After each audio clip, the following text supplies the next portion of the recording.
I'd like to show you some simple shoulder exercises based on Alexander Technique principles. The most important thing to remember about working with the shoulders from an Alexander Technique perspective is that you never lose a sense of this central axis support when you're working on the shoulders. So if you're going in to roll a shoulder, you don't really go into this big feely thing where you're pushing the shoulder hard and you're losing your spine and you're thinking only about the shoulder. Instead, you try to maintain a sense of an upward lengthening with the head very free on top, balanced here on the top joint, and sort of rising up right along the line of the central axis. And then, once you've got that going, you can move the shoulder without disturbing the spine. So it's not a holding of the back. It's a trying to articulate the shoulder free from the spine and the rib cage with no jamming in the lower back, no jamming in the neck.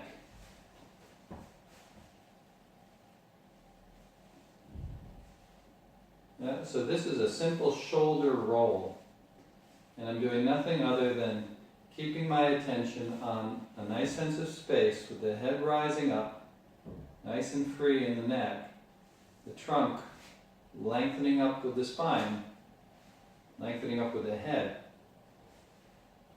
and the shoulder then moves across the rib cage without disturbing the rib cage at all. I'm trying to get a very spatial sense of where that shoulder is, rather than trying to go deep into the feelings that I'm getting from the shoulder. And I'm not pushing it. I'm not going to some extreme where I really force the shoulder into a roll. I'm just taking it into a soft mobility range of motion. Now I'm going to lift the arm with the same ideas, that same focus, attention to the central axis, sense of space, sense of rising up. And then I'll just take the arm and unfold it, and already I can get little bits of feedback on, am I pulling in as I lift up, or am I really keeping that head freely balanced on top of a long spine? Now right about here, for me, I'm going to need to start to think of a widening out the shoulder, like a flow, right from where the pectoralis starts here, out and up, and in the back, right? It can even include the whole back flowing up, out of the shoulder girdle, out the trapezius, up the arm, through the elbow, through the fingers.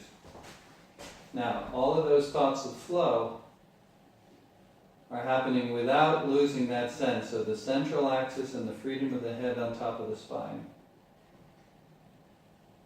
And if I can keep my thinking clear and simple and spatial, then I can find more and more length in both the head and the spine central axis, even the hips and the legs lengthening, and the flow out the shoulder and the arm, up the elbow. I'm going to take a step back here so you can see my hand, because I'm going to think both out the head and through the elbow, the wrist, even the fingers, and give them a little wave and a twist as the whole right side opens up.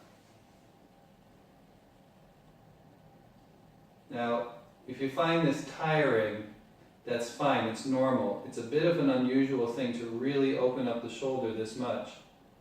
But as you practice, you'll feel less and less tired, and you get more a sense of energizing through the arm in a very dynamic way that doesn't involve any forcing. Now I can come out also to the side here with that. And here you'll feel a real energy going through the shoulder, and you're thinking of a widening out with this central axis staying nice and quiet and stable. And again, I'm going to fold the arm and move it, move the wrist and the fingers. And keep thinking widening away as if I'm staying here along this central axis, nice and balanced, thinking up, and the shoulder is going out there into the world, opening out into space. And I can do any motion I want with the shoulder. Violinists can practice their bow movement. I could be reaching for a book on top of a shelf. Anything you want. Typing at a computer, picking up a phone. All the time I'm widening out the shoulder, I'm lengthening up the spine so that the action doesn't pull me in to the shoulder. I'm trying to find that freedom and independence of the arm to go out into the world while the spine maintains its length. Now when you're done, you can have a look in the mirror. Sometimes you can see the widening in the shoulder. It certainly feels like the arm is hanging, flowing out here more. So I'm going to go ahead and do the other arm quite a bit more quickly because I'm not going to talk it through in the same way, and you'll see how fast you can actually do this exercise. It doesn't take so much time as long as I keep thinking my directions. Head freely balanced, neck free, head rising up, the back opening. Nice to think about the expansion in the breathing also, the whole trunk widening. Legs lengthening into the floor, the hip joints open, and now up through the arm, shoulder, this flow out from the whole upper part of the chest and the whole back, even from the lower back out the arm, even from the heels up the back out the arm, through the elbow, through the wrist. It sounds a little kooky at first that you can just think these things, but once you get the hang of it, it's really a wonderful way to open up without stressing the body at all. Coming out into the world, and what am I thinking? My head stays balanced and free on top of the spine. It's lengthening up, and the shoulder widening out through the arm, through the wrist, through the fingers even. The fingers extend all the way through the hand. And now some motions. Again, the violinist can imagine turning the hand into the violin with no pulling in the shoulder. The other hand comes up, the spine continues to lengthen up as the shoulders widen out.